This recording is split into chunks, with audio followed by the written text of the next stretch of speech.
It's Saturday today. Now, I just received this parcel. This is from, anong pangalan ng shop? It's Gavin from Valenzuela City. And I got this bag. Actually, matagal na ako nag-check sa online ng mga bag na pwedeng gamitin for daily use. So, kasi ipagpapahinga ko ang aking LV bag. Ito kasi yung gamit kong bag na yun. Ginamit ko to nung wedding last Saturday. Tapos hindi ko na napalitan. Tahimikin muna natin si Adele. Yan, ito yung gamit ko. Medyo maliit siya. Hindi kasya yung mga gamit ko.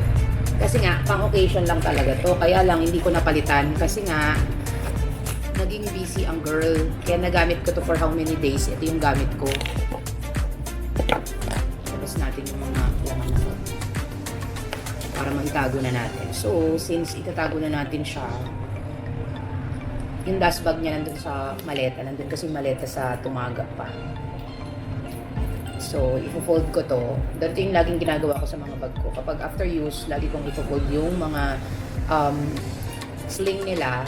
Actually, nung occasion, hindi ko to ginamit. Ganun lang, hand lang ang ginawa ko. Kasi mas cool siya kapag hand lang. Tapos, at least yung natatago na natin. Yung may fillers siya, I think nandyan lang nakatago. And then yung, ano naman, ang aking dust bag is nasa pumaga, nasa maleta. So, tatago na natin siya. So, say goodbye to the LV black bag na ginamit ko first time nung Saturday. And then, nagamit ko ng ilang araw. Cute siya. Kung malaki-laki siya konti, siguro gagawin ko siyang daily bag. Mga ganun konti. Kasi maliit siya eh. So, palitan natin siya ng another black bag. So, tatabi na natin to. Yan, box natin itong dumating. This is, pinili ko siya kasi parang, ano lang siya, for my daily bag lang. And also, nakita ko, hindi din kasi ako basta-basta nag-order online without checking the measurement, yung mga reviews, especially yung reviews. Kasi, pag maganda yung feedback, syempre, maganda yung ano. Tapos, minsan, tinitingnan ko yung mismong picture ng nakabili nung nag-review. Kasi, syempre, yung ipopost ng seller, yung mga magaganda lang. Yung nagre-review, syempre, kahit anong video, kahit anong post yung gagawin niya. So, makikita mo talaga kung ano yung structure ng bag, kung gaano siya kalaki. So, initially, ganito siya kalaki. Yan. Check natin yung measurement niya dito sa, ano muna, sa site, bago natin i-unbox.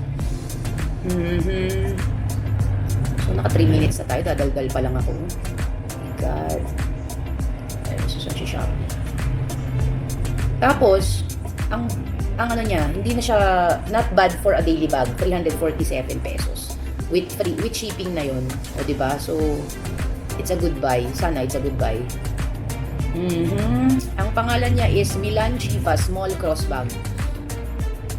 Tingnan natin. Meron siya ibang kulay. Merong white, black, brown, parang light green, and light khaki. Khaki. Ayoko naman nun. Kasi iba yung picture dito. Yan, no? Khaki beige siya. Yan siya. So, wish ko siya bet yung isa. So, I chose the black kasi meron na akong brown. Tapos, yan, to check the measurement, andito sa description. So, punta kayo lagi sa description. Ang dimension niya is 20.3 by 24 by 11.4 centimeter. So, centimeter. Nasa 3, ang measurement niya, I think, is 3 point something centimeter is 1 inches. So, malaki na siya kasi 20 by 24. Yung 11 is yung lapad niya. So, it's Tapos daw, sinasabi naman nila na yung measurement may error ng 1 to 2 cm. Kasi syempre, may room for, hindi natin alam kung pare-pareho nga. Ayan yung kulay niya. Yan yung expect natin, ha? Yan yung picture mismo ng seller. So, let's check it na. Ayan yung loob. Okay? Okay, let's open na. Yung price niya is 384, pero I just paid 347 kasi may shipping discount ng 120, may Shopee voucher na 37 at saka shop voucher na 15. So 347 for this one. So let's open na. Sa pag-open ng mga parcel, kailangan natin maging maingat kasi mahirap na. Natakot ako. Kala ko, kaki yun pala may dust bag. So, open natin. Ayaw niyang ma-open. So, ayaw niyang mahila. So, ganun na lang. Para sure. Chiva something bag. Nice yung haba. Gusto ko ng haba niya. Kasi, I bring my J-Life, tapos 3 phone, tapos wallet. Kaya kailangan ng medyo malaki. Ayoko kasi ng sobrang laki na ngayon. Dati kasi, pag nagpabag ako, sobrang laki. As in, super.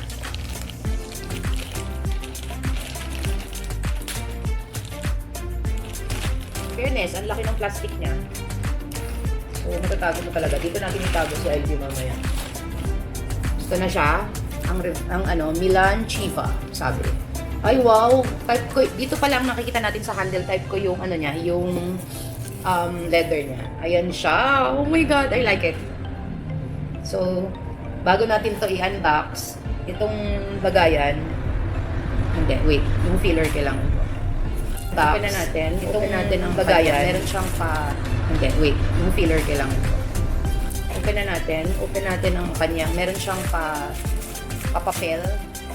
Usually kasi nilalagyan nito kapag nakita. Wow, cute. So cute. Tapos, meron siyang paa. Pero may naka-deform. Check natin kung anong magagawa natin sa deformation niya. Yan. Open natin. Ito yung may magnet siya dito. Tapos, may isa pa siyang magnet dito. Ay, gusto ko itong magnet niya. Wait lang. Medyo nasyusyunga ako. Ay. Ito. Ay, taray. Ganon. Hindi pala siya magnet. Parang lock siya ganyan. Mamaya, pakita ko. Yung sling, may sling siya guys. Yung sling niya ay nakatali dito. Siyempre para di siguro mawala. Pagkain natin. Yan, nakalagay. Milan Chiva.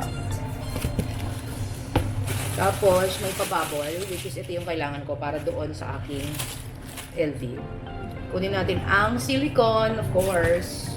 So, before anything else, para hindi malaspag si LV, lagyan natin ng silicone at lagyan natin ng pababol.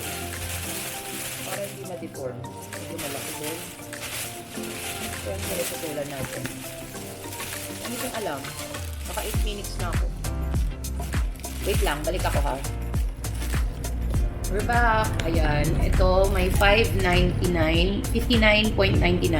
So, nung kinalculate ko siya, it's 558 lang tayo. 3,400 something. And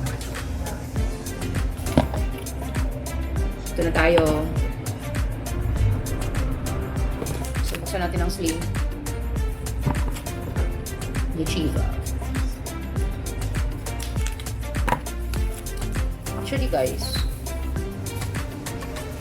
pag occasion, mas gusto ko pa din yung yung handbag sling kung madami kang kachika doon or ikaw yung may occasion.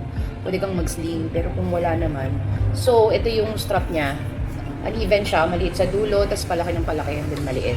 Pwede siyang shoulder, pwede siyang sling. So, ang sling. So, syempre, medyo max natin. Medyo max. Yan guys.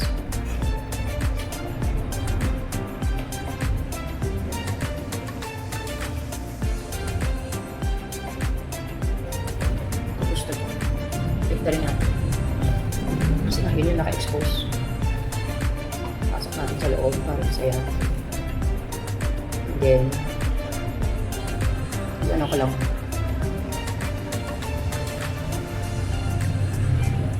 Sa kabila.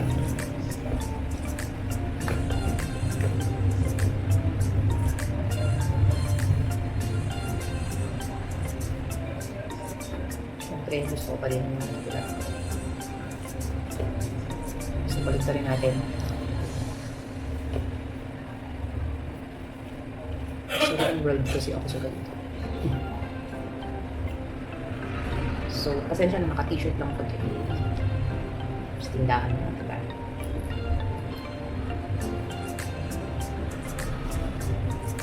There.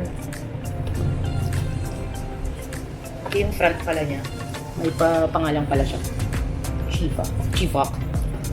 So, okay. Tapos, ito na tayo. Lagay natin yung mga anik-anik. So, ito ang pakita ko na lang sa inyo sa isang araw yung J-Life na to. Happy, ang daming laman. Siyempre, itong ano pa, tapos phone. Papi, ayan siya.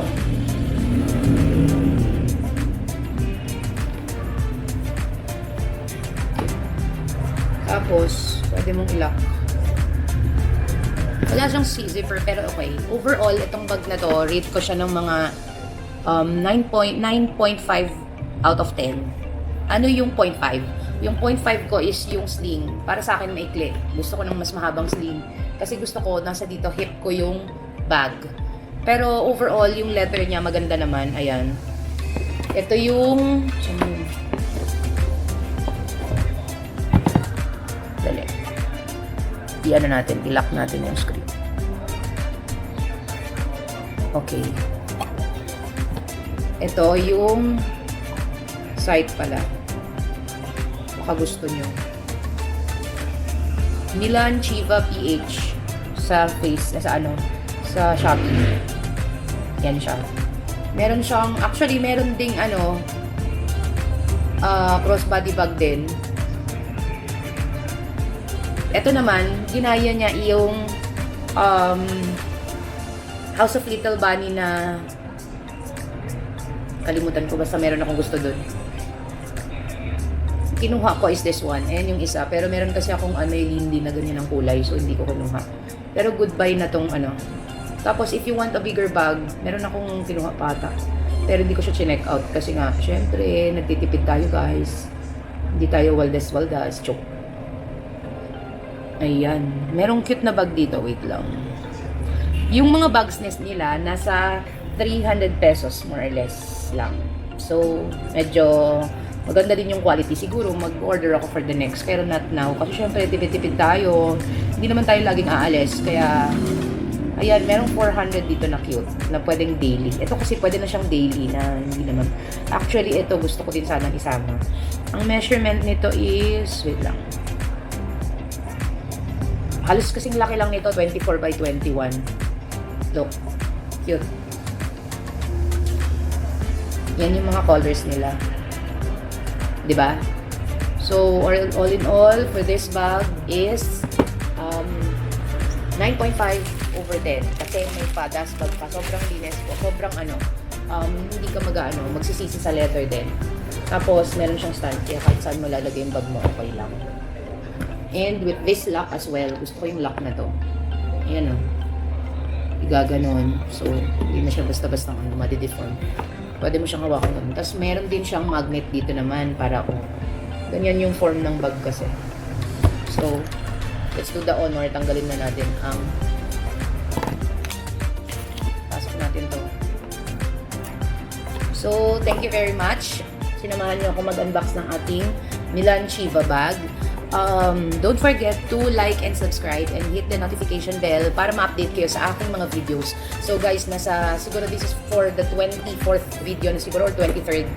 More to go. Marami pa akong mga old mga videos na ipopost as well. Pero tatry ko magde-daily vlogs. Today is the 29th ata. Let me check. It's the 30th of January. January 30, 2025. And it's 1:30 p.m. Bye! Thank you!